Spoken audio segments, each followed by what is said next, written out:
Welcome back to the channel. Today we're building the XM25, which is a weapon that comes with the TomyTec Little Armory Weapons Room A. To my knowledge, you cannot purchase this weapon on its own in the TomyTec weapon series. So if you want to build this, you do need to get the Weapons Room A. Not sure if it comes with any other weapons room or any other weapons.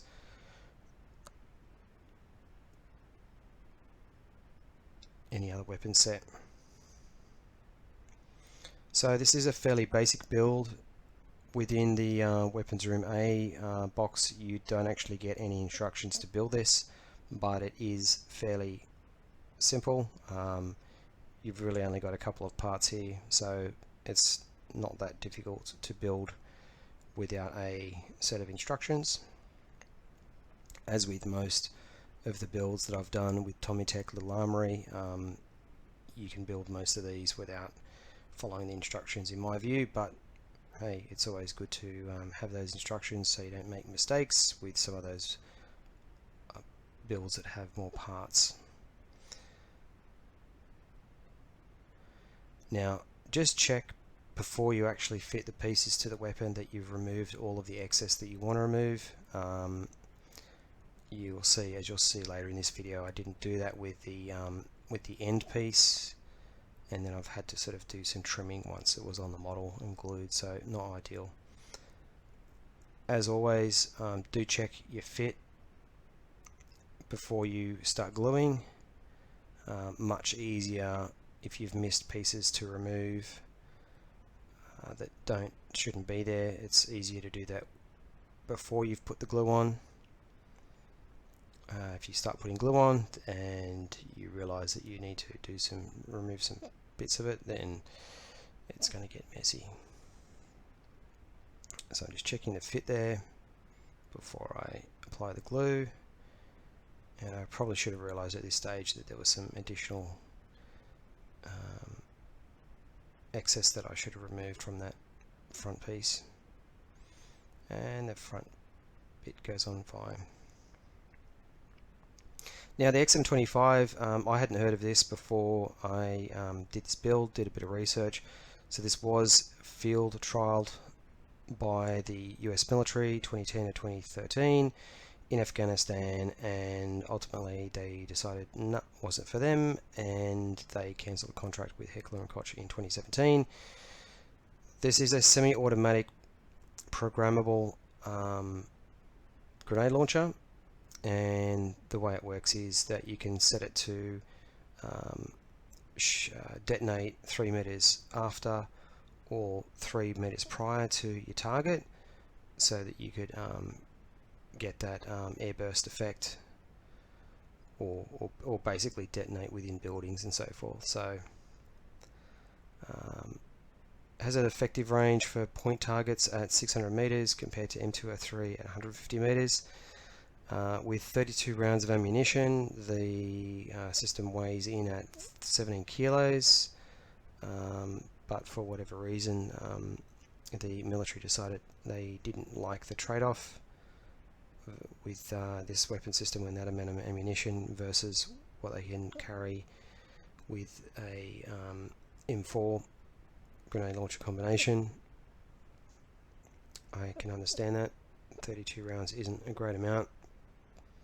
Having said that, 600 meters is a decent distance, but ultimately it's all about trade-offs and whether it actually is something that is usable and useful in the field.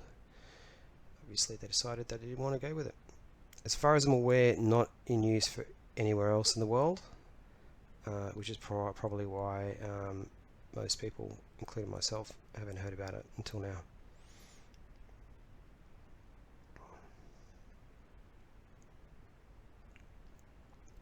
Probably used a bit too much glue, but I am going to be painting this system, and I'm not too fussed about some excess glue there because I can just sand that back or paint over it.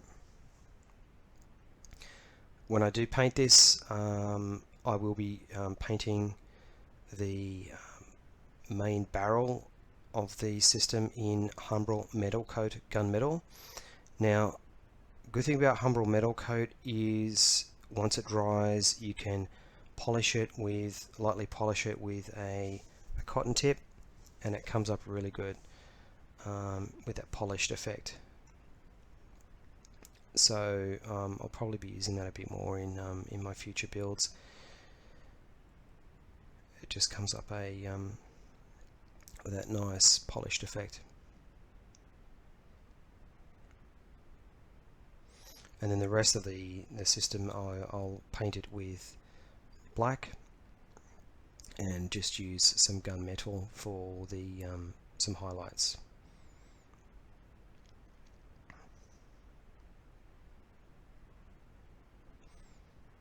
Okay, so just removing the excess here.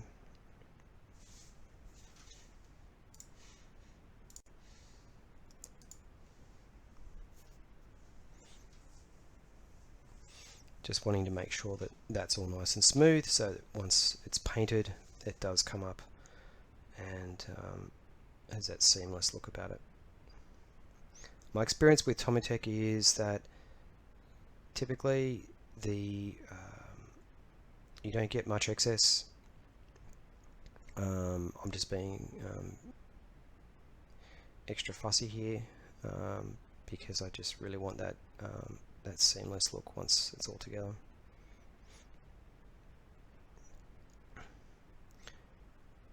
Now, if you are wanting to keep this in the unfinished state, i.e. you don't want to paint it, then I would use a more gentler sandpaper like Tamiya 1500 grit sanding sponge, or Tamiya 3000 grit sanding sponge, something quite gentle, because that sandpaper I'm using there is quite coarse and it will show on the plastic.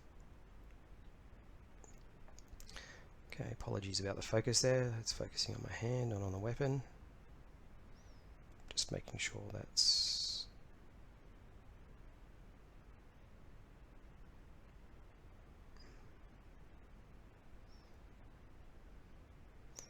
now. This is what I was referring to earlier. Do check this before you start gluing pieces on, because it's much harder to trim once it's already in place. I mean, look, I probably could have taken it off at this point and re-glued it, which is probably the safer way to go rather than trying to cut. But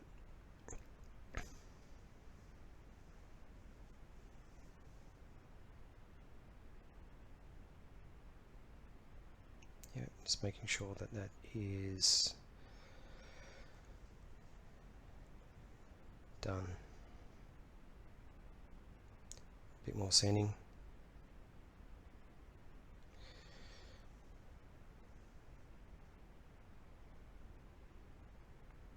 Yep.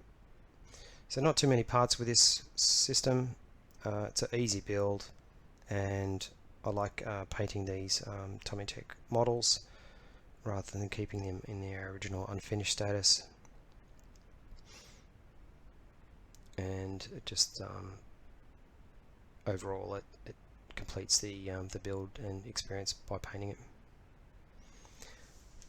Now I don't record painting because just with the camera setup it's just a bit harder to paint and record.